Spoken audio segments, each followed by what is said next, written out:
Hi friends, welcome back to my YouTube channel. ನಾನಿವತ್ತು ಸಿಂಪಲ್ಲಾಗಿ ghee rice ಮತ್ತು ಚಿಕನ್ ಗ್ರೇವಿ ಕಬಾಬ್ ಮಾಡ್ತಾ ಇದ್ದೇನೆ. ತುಂಬಾ ಈಸಿಯಾಗಿ ಹೇಗೆ ಮಾಡುವುದಂತ ಸ್ಟೆಪ್ ಬೈ ಸ್ಟೆಪ್ ಹೇಳಿಕೊಡ್ತೇನೆ. ಇವತ್ತಿನ ವಿಡಿಯೋ ಸ್ಕಿಪ್ ಮಾಡದೆ ಕೊನೆ ತನಕ ನೋಡಿ. ನಾವು ಯಾವುದೇ ಅಡುಗೆ ಮಾಡುವ ಮೊದಲು ಫಸ್ಟ್ ಮ್ಯಾರಿನೇಟ್ ಮಾಡೋದನ್ನೆಲ್ಲ ಮಾಡಿಡಬೇಕು. ನಾನಿಲ್ಲಿ ಚಿಕನ್ ಮ್ಯಾರಿನೇಟ್ ಮಾಡಲಿಕ್ಕೆ 2 tablespoon Kashmir red chilli powder, 1 tablespoon garam masala powder, 1 tablespoon ಶುಂಠಿ ಬೆಳ್ಳುಳ್ಳಿ paste, 2 tablespoon cornflour powder, 3/4 ಟೇಬಲ್ ಸ್ಪೂನಿನಷ್ಟು ಬಿಳಿ ಎಳ್ಳು ಹಾಕ್ತಾ ಇದ್ದೇನೆ, 3/4 ಟೇಬಲ್ ಸ್ಪೂನ್ ಜೀರಿಗೆ. ನಾನಿಲ್ಲಿ ಅರ್ಧ kg ಚಿಕನ್ ಮ್ಯಾರಿನೇಟ್ ಮಾಡಲಿಕ್ಕೆ ಬೇಕಾದ ಇಂಗ್ರೀಡಿಯೆಂಟ್ಸ್ ಹಾಕ್ತಾ ಇದ್ದೇನೆ. ನೀವು 1 kg ಎಲ್ಲ ಮಾಡೋದಾದರೆ ಡಬಲ್ ಕ್ವಾಂಟಿಟಿಯಲ್ಲಿ ಇಂಗ್ರೀಡಿಯೆಂಟ್ಸ್ ಹಾಕಿ. ಇದಕ್ಕೆ ಇನ್ನು ಸ್ವಲ್ಪ ಕರಿಬೇವು ಸೊಪ್ಪು, ಆನಂತರ 1/4 ಟೀ ಸ್ಪೂನ್ ಅರಿಶಿನ ಪೌಡರ್, 1 ಟೇಬಲ್ ಸ್ಪೂನ್ ಲಿಂಬೆ ರಸ, ರುಚಿಗೆ ತಕ್ಕಷ್ಟು ಉಪ್ಪು. ಇದಿಷ್ಟನ್ನು ಹಾಕಿ ಸ್ವಲ್ಪ ನೀರು ಹಾಕಿ ನಾನು ಈ ರೀತಿ ಮಸಾಲೆಯನ್ನು ಕಲಸಿ ರೆಡಿ ಮಾಡಿದ್ದೇನೆ.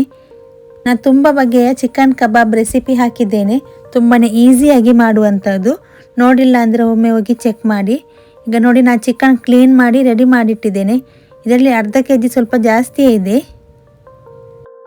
ಚಿಕನ್ಗೆ ಸರಿಯಾಗಿ ಮಸಾಲೆ ತಾಗಿಸಿ ಮ್ಯಾರಿನೇಟ್ ಮಾಡಿಡಬೇಕು. ನಾನಿಲ್ಲಿ ಅರ್ಧ ಗಂಟೆ ಮ್ಯಾರಿನೇಟ್ ಮಾಡಿರ್ತೇನೆ.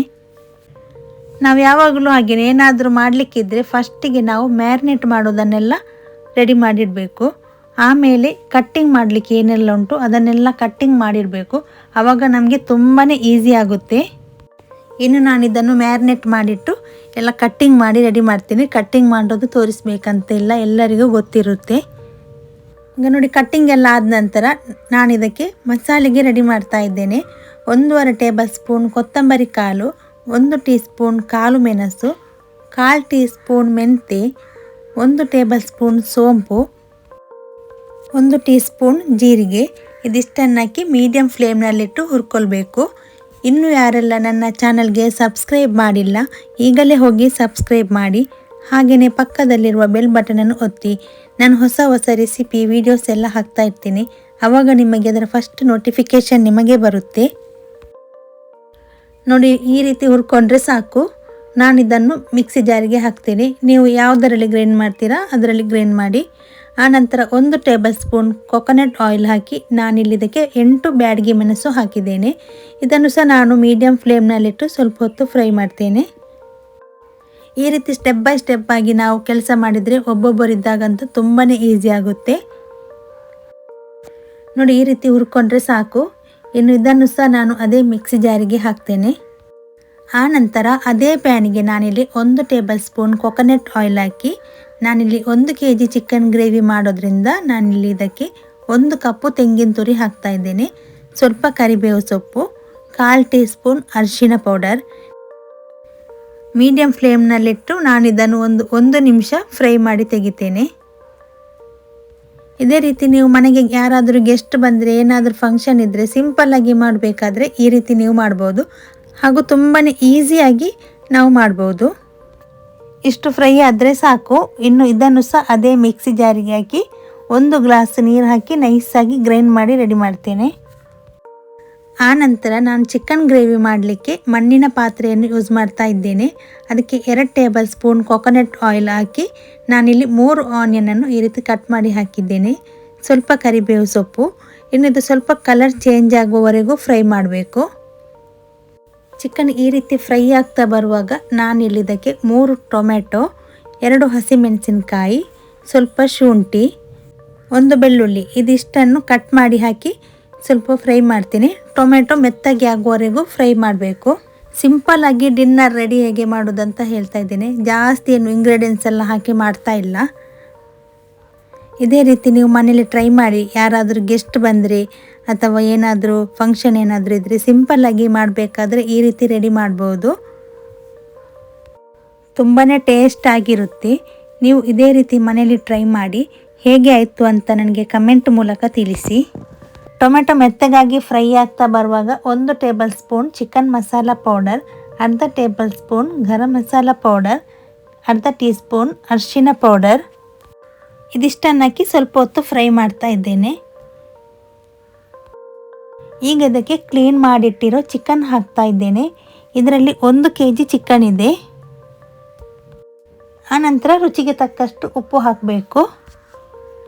ನೀವು ನನಗೆ ತುಂಬಾ ಸಪೋರ್ಟ್ ಮಾಡ್ತಾ ಬಂದಿದ್ದೀರಾ. ಹೀಗೇ ಹೆಚ್ಚು ಹೆಚ್ಚು ಸಪೋರ್ಟ್ ಮಾಡಿ. ನಿಮ್ಮ ಸಪೋರ್ಟ್ ನನಗೆ ತುಂಬಾ ಮುಖ್ಯ. ಇನ್ನಿದನ್ನು ಸರಿಯಾಗಿ ಮಿಕ್ಸ್ ಮಾಡಿ ಮೀಡಿಯಮ್ ಫ್ಲೇಮ್ನಲ್ಲಿ ಒಂದು 3 ರಿಂದ 4 ನಿಮಿಷ ಬೇಯಿಸಿದರೆ ಸಾಕು. ಚಿಕನ್ ಬೇಗನೆ ಬೇಯುತ್ತೆ.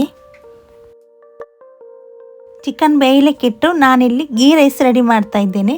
ನಾನಿಲ್ಲಿ 3/4 kg ಗೀ ರೈಸ್ ಮಾಡ್ತಾ ಇದ್ದೇನೆ. ಇದಕ್ಕೆ ನಾನಿಲ್ಲಿ 6 ಟೇಬಲ್ ಸ್ಪೂನ್ ತುಪ್ಪ ಹಾಕಿದ್ದೇನೆ. ನೀವು ತುಪ್ಪ ಜಾಸ್ತಿ ಬೇಕಾದರೆ ಜಾಸ್ತಿ ಹಾಕ್ಬೋದು. ಇದಕ್ಕೆ ಸನ್ಫ್ಲವರ್ ಆಯಿಲ್ ಅಥವಾ ಕೊಕೊನಟ್ ಆಯಿಲ್ ಎಲ್ಲ ಯೂಸ್ ಮಾಡ್ತಾರೆ. ನಾನು ಯಾವುದು ಹಾಕಲಿಲ್ಲ, ಕೇವಲ 6 ಟೇಬಲ್ ಸ್ಪೂನ್ ತುಪ್ಪ ಮಾತ್ರ ಹಾಕಿದ್ದೇನೆ. ಆನಂತರ 1 ಟೀ ಸ್ಪೂನ್ ಕಾಳು ಮೆಣಸು, ಸಣ್ಣ ಪೀಸ್ ಚಕ್ಕೆ, 3 ಲವಂಗ, 3 ಏಲಕ್ಕಿ, 1 ನಕ್ಷತ್ರ ಮೊಗ್ಗು. ಬೇಕಾದರೆ ನೀವು ಗರಂ ಮಸಾಲೆ ಜಾಸ್ತಿ ಬೇಕಾದರೆ ಜಾಸ್ತಿ ಬೇರೆಲ್ಲ ಆ್ಯಡ್ ಮಾಡ್ಬೋದು. ನಾನಿಲ್ಲಿ ಇಷ್ಟೇ ಹಾಕಿದ್ದೇನೆ. ಬೇಕಾದರೆ ನೀವು ಗೋಡಂಬಿ ದ್ರಾಕ್ಷಿ ಸಹ ನೀವು ಫ್ರೈ ಮಾಡಿ ಹಾಕ್ಬೋದು. ನಾವಿಲ್ಲಿ ಹಾಕ್ತಾಯಿಲ್ಲ, ಸ್ಕಿಪ್ ಮಾಡ್ತಾ ಇದ್ದೀನಿ. ನಮ್ಮ ಮನೆಯಲ್ಲಿ ಗೀ ರೈಸ್ಗೆ ಹಾಕಿದರೆ ಯಾರಿಗೂ ಇಷ್ಟ ಇಲ್ಲ. ಆನಂತರ 1 ಆನಿಯನ್, ಸ್ವಲ್ಪ ಪುದೀನ, ಇದಿಷ್ಟನ್ನು ಹಾಕಿ ಫ್ರೈ ಮಾಡಬೇಕು. ನನ್ನ ಇವತ್ತಿನ ವಿಡಿಯೋ ನಿಮಗೆ ಇಷ್ಟ ಆದರೆ ನಿಮ್ಮ ಫ್ಯಾಮಿಲಿ ಫ್ರೆಂಡ್ಸಿಗೆಲ್ಲರಿಗೂ ಶೇರ್ ಮಾಡಿ, ಸಪೋರ್ಟ್ ಮಾಡಿ. ಈರುಳ್ಳಿ ಜಾಸ್ತಿ ಫ್ರೈ ಮಾಡಬಾರ್ದು. ಸ್ವಲ್ಪ ಫ್ರೈ ಆಗ್ತಾ ಬಂತು ಹೇಳುವಾಗಲೂ ಇದಕ್ಕೆ ನಾವು ನೀರು ಹಾಕಬೇಕು. ಆನಿಯನ್ ಈ ರೀತಿ ಫ್ರೈ ಆಗ್ತಾ ಬರುವಾಗ ನಾನಿಲ್ಲಿ ಇದಕ್ಕೆ ನೀರು ಹಾಕ್ತಾ ಇದ್ದೇನೆ. ನೀವು ಯಾವ ಲೋಟದಲ್ಲಿ ಅಕ್ಕಿ ತೆಗಿತೀರಾ ಆ ಲೋಟದಲ್ಲಿ 1 ಗ್ಲಾಸ್ ಮತ್ತು 3/4 ಗ್ಲಾಸ್ ಅಷ್ಟು ನೀರು ಹಾಕಬೇಕು. ನೀವು ಪಾತ್ರೆಯಲ್ಲಿ ಮಾಡೋದಾದರೆ 1 ಗ್ಲಾಸ್ ಅಕ್ಕಿಗೆ 2 ಗ್ಲಾಸ್ ನೀರು ಫುಲ್ ಹಾಕಬೇಕು. ಕುಕ್ಕರಲ್ಲಿ ಮಾಡೋದಾದರೆ 1 3/4 ಗ್ಲಾಸ್ ಅಷ್ಟು ಹಾಕಿದರೆ ಸಾಕು. ನಾನು ಗೀ ರೈಸ್ ಪಾತ್ರೆಯಲ್ಲಿ ಮಾಡುವುದನ್ನು ರೆಸಿಪಿ ಹಾಕಿದ್ದೇನೆ.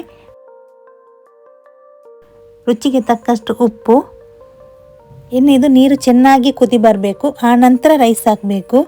ನಾನಿಲ್ಲಿ ನೀರು ಕುದಿಲಿಕ್ಕೆ ಇಟ್ಟು ಈಗ ಚಿಕನ್ ಗ್ರೇವಿ ರೆಡಿ ಮಾಡ್ತೇನೆ. ಈಗ ನೀವು ನೋಡ್ಬೋದು ಚಿಕನ್ 80% ಬೆಂದು ರೆಡಿಯಾಗಿದೆ. ಈಗ ಇದಕ್ಕೆ ನಾನು ಗ್ರೈಂಡ್ ಮಾಡಿದ ಮಸಾಲೆಯನ್ನೆಲ್ಲ ಹಾಕ್ತಾ ಇದ್ದೇನೆ. ಆನಂತರ ನಾನಿಲ್ಲಿ ಇದಕ್ಕೆ 1 ಗ್ಲಾಸ್ನಷ್ಟು ನೀರು ಮಿಕ್ಸಿ ತೊಳೆದು ಹಾಕ್ತಾ ಇದ್ದೇನೆ. ನಾನು ತುಂಬ ಬಗೆಯ ಚಿಕನ್ ಗ್ರೇವಿ ಎಲ್ಲ ಹಾಕಿದ್ದೇನೆ. ನೋಡಿಲ್ಲ ಅಂದರೆ ಒಮ್ಮೆ ಹೋಗಿ ಚೆಕ್ ಮಾಡಿ. ಇದನ್ನು ಸರಿಯಾಗಿ ಮಿಕ್ಸ್ ಮಾಡುವ. ಇದು ಸರಿಯಾಗಿ ಒಂದು ಕುದಿ ಬರಬೇಕು.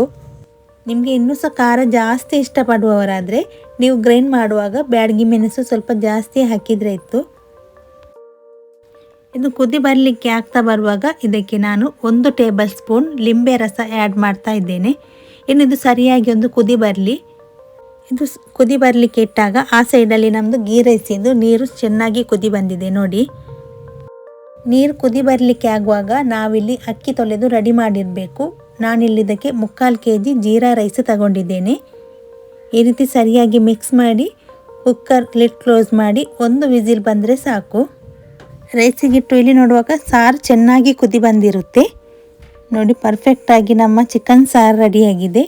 ಇನ್ನಿದಕ್ಕೆ ಕೊನೆಯದಾಗಿ ಕೊತ್ತಂಬರಿ ಸೊಪ್ಪು ಹಾಕಿ ಗ್ಯಾಸ್ ಆಫ್ ಮಾಡ್ತೇನೆ. ಇದು ಮಣ್ಣಿನ ಪಾತ್ರೆ ಆಗಿರೋದ್ರಿಂದ ಗ್ಯಾಸ್ ಆಫ್ ಮಾಡಿದರೂ ಈ ರೀತಿ ಕುದಿ ಬರ್ತಾ ಇರುತ್ತೆ. ತುಂಬಾ ಈಸಿಯಾಗಿ ಹಾಗೂ ತುಂಬಾ ಟೇಸ್ಟ್ ಆದ ಚಿಕನ್ ಸಾರು ರೆಡಿ ಆಯಿತು. ಗೀ ರೈಸ್ 1 ವಿಸಿಲ್ ಹೋಗಿ ರೆಡಿಯಾಗಿದೆ. ನಾವಿಲ್ಲಿ ಚಿಕನ್ ಫ್ರೈ ಮಾಡುವಾಗ ಕುಕ್ಕರದ್ದು ಪ್ರೆಷರ್ ಎಲ್ಲ ಹೋಗಿ ಗೀ ರೈಸ್ ರೆಡಿಯಾಗಿರುತ್ತೆ. ಚಿಕನ್ ಕಬಾಬ್ ಮಾಡಲಿಕ್ಕೆ ಯಾವಾಗಲೂ ನಾವು ಎಣ್ಣೆ ಚೆನ್ನಾಗಿ ಕಾದ ನಂತರ ಚಿಕನ್ ಹಾಕಬೇಕು. ಚಿಕನ್ ಹಾಕಿದ ನಂತರ ಮೀಡಿಯಮ್ ಫ್ಲೇಮ್ನಲ್ಲಿ ಇಡಬೇಕು. ಆವಾಗಲೇ ಕ್ರಿಸ್ಪಿಯಾಗಿ ಒಳಗೆಲ್ಲ ಚೆನ್ನಾಗಿ ಬೆಂದು ರೆಡಿಯಾಗಿರುತ್ತೆ. ಈಗ ನೋಡಿ ಒಂದು ಸೈಡ್ ಚೆನ್ನಾಗಿ ಫ್ರೈ ಆಗಿದೆ. ಈಗ ಇದನ್ನು ಟರ್ನ್ ಮಾಡಿ ಹಾಕ್ತಾ ಇದ್ದೇನೆ. ಇನ್ನೊಂದು ಸೈಡು ಸಹ ನಾವು ಮೀಡಿಯಮ್ ಫ್ಲೇಮ್ನಲ್ಲೇ ಇಟ್ಟು ಫ್ರೈ ಮಾಡಬೇಕು. ಈಗ ನೋಡಿ 2 ಸೈಡ್ ಚೆನ್ನಾಗಿ ಫ್ರೈ ಆಗಿದೆ. ಇನ್ನು ಇದನ್ನು ತೆಗೆಯುವ. ನೋಡ್ಬೋದು ಹೊರಗೆ ತುಂಬಾ ಕ್ರಂಚಿಯಾಗಿ ಒಳಗೆ ಜ್ಯೂಸಿಯಾಗಿ ಇರುತ್ತೆ ಈ ರೀತಿ ಫ್ರೈ ಮಾಡಿದರೆ. ಈಗ ಉಳಿದ ಚಿಕನನ್ನೆಲ್ಲ ನಾನು ಇದೇ ರೀತಿ ಹಾಕಿ ಫ್ರೈ ಮಾಡ್ತೇನೆ. ನೋಡ್ಬೋದು ಯಾವ ರೀತಿ ಸಿಂಪಲ್ಲಾಗಿ ಸ್ಟೆಪ್ ಬೈ ಸ್ಟೆಪ್ ಈಸಿಯಾಗಿ ನಾವು ಡಿನ್ನರ್ ರೆಡಿ ಮಾಡಬಹುದಂತ ನಾನು ಹೇಳಿಕೊಟ್ಟಿದ್ದೇನೆ. ಚಿಕನ್ ಕಬಾಬ್ ಆಗಿ ರೆಡಿ ಆಗುವಾಗ ನಮ್ಮದಿಲ್ಲಿ ಗೀ ರೈಸ್ ಸಹ ರೆಡಿಯಾಗಿದೆ. ನೋಡ್ಬೋದು 1 ವಿಸಿಲಲ್ಲಿ ನಾವು ಕುಕ್ಕರಲ್ಲಿ ತುಂಬಾ ಈಸಿಯಾಗಿ ನಾವು ಮಾಡ್ಬೋದು. ನೋಡಿ ಎಷ್ಟೊಂದು ಉದುರಾಗಿ ಬಂದಿದೆ. ಗೀ ರೈಸ್ ಎಲ್ಲ ಬಿಸಿ ಬಿಸಿ ಇರುವಾಗಲೇ ಸರ್ವ್ ಮಾಡಬೇಕು, ತುಂಬಾ ರುಚಿಯಾಗಿರುತ್ತೆ. ಇನ್ನಿದನ್ನು ಸರ್ವ್ ಮಾಡ್ತಾ ಇದ್ದೇನೆ ನೋಡಿ. ಮನೆಗೆ ಯಾರಾದರೂ ಗೆಸ್ಟ್ ಬಂದರೆ, ಮನೇಲಿ ಏನಾದರೂ ಸಿಂಪಲ್ ಫಂಕ್ಷನ್ ಏನಾದರೂ ಮಾಡಬೇಕಾದ್ರೆ ಈ ರೀತಿ ನಾವು ಸಿಂಪಲ್ಲಾಗಿ ಹಾಗೂ ತುಂಬಾ ಈಸಿಯಾಗಿ ನಾವು ಕೇವಲ ಅರ್ಧ ಗಂಟೆಯಲ್ಲೇ ನಾವು ಈ ಡಿನ್ನರ್ ರೆಡಿ ಮಾಡ್ಬೋದು.